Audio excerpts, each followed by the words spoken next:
आइए आज हम लोग जानेंगे कि बिहार स्टेट बार काउंसिल में RFLLB करने के बाद अपना रजिस्ट्रेशन किस प्रकार से करवाना है और आपको ए वाला जो सर्टिफिकेट है वो आपको कब और कैसे मिलेगा, इसको पाने के लिए क्या प्रोसेस है, वो सारा प्रोसेस हम आपको डिटेल से बताएंगे। जैसे बिहार स्टेट बार काउंसिल में जाइएगा, जो हाई कोर्ट के पीछे है, आपको दूसरा फ्लोर पे है। आप दूसरा फ्लोर पे जाइएगा तो आपको वहाँ मिलेगा आपको चलान, 700 रुपये का आपको चलान लेना होगा, जिसमें आपको एक चलान होगा 600 रुपये का और एक चलान होगा आपको 150 रुपये का। ऐसा 2 चलान भरिएगा और नीचे ले जाके PNB जो उसके बार शाखा है उसमें जमा करना है, और जमा करने के बाद आइएगा तो आपको एप्लीकेशन फॉर्म मिलेगा जिसको आप भर के जमा करना होगा। तो आइए इसके बाद जानते हैं कि एप्लीकेशन फॉर्म भरने के लिए कौन कौन से डॉक्यूमेंट्स हैं। अब आपको हम बताते हैं कौन कौन सा डॉक्यूमेंट्स आपको चाहिए। सबसे पहले आपको चाहिए मैट्रिक का मार्कशीट और उसका सर्टिफिकेट। एक आपको मैट्रिक का मार्कशीट लगेगा और उसका एक सर्टिफिकेट। एक डॉक्यूमेंट्स आपके पास ये होना चाहिए। उसके बाद अगर आपने 5 ईयर LLB किया है तो आपको इंटर का मार्कशीट और उसका सर्टिफिकेट देना होगा। अगर आपने 3 ईयर्स LLB किया है तो आपको इंटर का मार्कशीट और उसका सर्टिफिकेट नहीं लगेगा। उसके जगह अब आपने चूंकि 3 ईयर्स किया है तो आपने ग्रेजुएशन किया होगा, तो आपको उसके जगह पर इंटर की जगह पर आपको ग्रेजुएशन का मार्कशीट और उसका सर्टिफिकेट देना होगा। एक डॉक्यूमेंट्स हो गया आपके। और फिर आपने जो LLB किया है तो उसके मार्कशीट और उसके सर्टिफिकेट, या प्रोविजनल या ओरिजिनल जो भी आपके पास है, वो दोनों में से कोई एक दे सकता है। और एक लगेगा आपको जो कॉलेज LLB जहां से आपने पास किया वहां से आपका कैरेक्टर सर्टिफिकेट। एक कैरेक्टर सर्टिफिकेट चाहिए और एक आपको आधार, इसकी छाया प्रति चाहिए। और ये जितने डॉक्यूमेंट्स हैं साथ, अब आपको रजिस्ट्रेशन कराना है उसके 2 प्रोसेस है। एक है नॉर्मल प्रोसेस है, एक है अर्जेंट बेस पे प्रोसेस। सबसे पहले हम आपको बताएंगे नॉर्मल बेस पे प्रोसेस क्या है। तो नॉर्मल बेस में प्रोसेस ये है कि जो आपको ये 600 150 700 रुपए के चलान, जो डॉक्यूमेंट्स अभी मैंने बताया उसको अटैच करना है। और अटैच करने के बाद जो फॉर्म आपको मिलेगी 15 पेज की, और उसके साथ एक और फॉर्म मिलेगी 2 से 3 पेज की, उस दोनों को फुली भर लेना है। और फॉर्म भरने के बाद उस पे जो है 2 सीनियर एडवोकेट का उस पे सिग्नेचर होना चाहिए। उसी फॉर्म के ऊपर एक टिकट और नोटरी से एफिडेविट कराया हुआ होना चाहिए। और सारे डॉक्यूमेंट को प्रोसेस करने के बाद आप उसको ले जाके डॉक्यूमेंट्स को वहां बार काउंसिल में वेरीफाई करके जमा करा सकते हैं।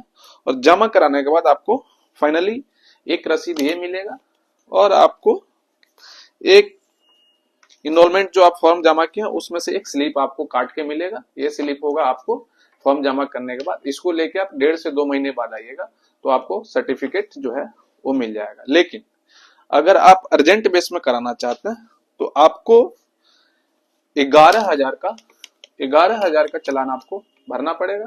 जब 11,000 का चालान भरना तो अर्जेंट बेस पे आपका डॉक्यूमेंट जो है आपका तैयार हो जाएगा और उसके लिए आपको 11,000 पे करना होगा और ये 48 घंटा में बनके रेडी हो जाएगा। आप चाहें तो नॉर्मल प्रोसेस से आप 1 से 1.5 महीने में ले सकते हैं, या फिर अर्जेंट प्रोसेस में आप जाएंगे तो 48 घंटे में आपको सर्टिफिकेट मिल जाएगी। जब आप सर्टिफिकेट लेने जाएंगे तब आपको कुछ चीज का ध्यान रखना होगा। जैसे ही आप सर्टिफिकेट लेने जाएंगे तो आपको एक बार फिर से, चाहे वो नॉर्मल प्रोसेस से गए हो या अर्जेंट प्रोसेस से गए हैं, दोनों के लिए सेम है। जाइएगा तो आपको एक बार एडवोकेट वेलफेयर फंड में आपको 6,000 रुपए डालने होंगे, उसका एक चालान कटवाना होगा और ले जाके नीचे बैंक में जमा करना होगा। जब एडवोकेट वेलफेयर फंड में आप जमा करिएगा तो उसके बाद फिर ऊपर बार काउंसिल में आइएगा तो वहां जो है एक आपको उसका रसीद काट के मिलेगा, जो लाइफ टाइम मेंबरशिप के लिए रसीद होता है। और इसको आपको बड़े जतन से रखना पड़ता है, जब भी इसकी जरूरत पड़ेगी आपको देना पड़ेगा, क्योंकि ये लाइफ टाइम के लिए वैलिड है। और फिर आपको 275 रुपए का एक और चालान आपको कटाना होगा जो डायरी के लिए है। और आपको एक डायरी मिलेगी, बिहार स्टेट बार काउंसिल की एक जो डायरी है ये आपको मिलेगी। और इसमें बहुत सारे आपको इन्फॉर्मेशन दिए रहेंगे, जैसे कि आप देख सकते हैं इसमें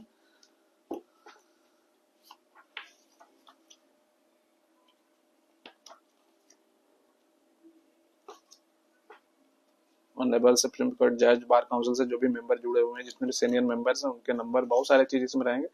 मेनली इसका पर्पस है जब आप लीगल प्रैक्टिस करेंगे तो लीगल प्रैक्टिस के रूप में इस डायरी का उपयोग आप अपने काम में कर सकते हैं। और ये बार काउंसिल डायरी 275 रुपए की आएगी। फाइनली ये सिर्फ सबमिट करने के बाद लास्ट में आपको जो बार काउंसिल से आपको एक सर्टिफिकेट प्रोवाइड कराई जाएगी। और ये सर्टिफिकेट आपको ऐसा बन के तैयार होगा। और इस सर्टिफिकेट को आप चाहे तो लेकिन इसके पीछे साइड में जो है अभी सिग्नेचर और मोहर नहीं होगा। इसके लिए अब आपको क्या करना होगा कि बार काउंसिल के बाद AIBE का एग्जाम आपको पास करना होगा।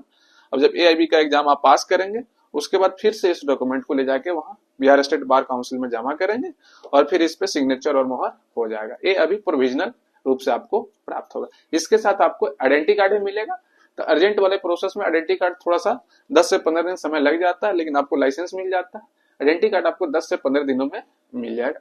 आगे के वीडियो में हम बताएंगे जो बार काउंसिल में आप रजिस्ट्रेशन कराएंगे, बिहार बार काउंसिल में रजिस्ट्रेशन कराएंगे, तो उसके फॉर्म को कैसे फिलअप करें। ये थोड़ा सा बड़ा कठिन होता है, नए लॉ स्टूडेंट के लिए बड़ा मुश्किल होता है। अगले वीडियो में हम विस्तार से चर्चा करेंगे कि बार काउंसिल जो बिहार का है उसमें आप रजिस्ट्रेशन कराने के लिए उसको फॉर्म को कैसे फिलअप करें। तब तक के लिए धन्यवाद।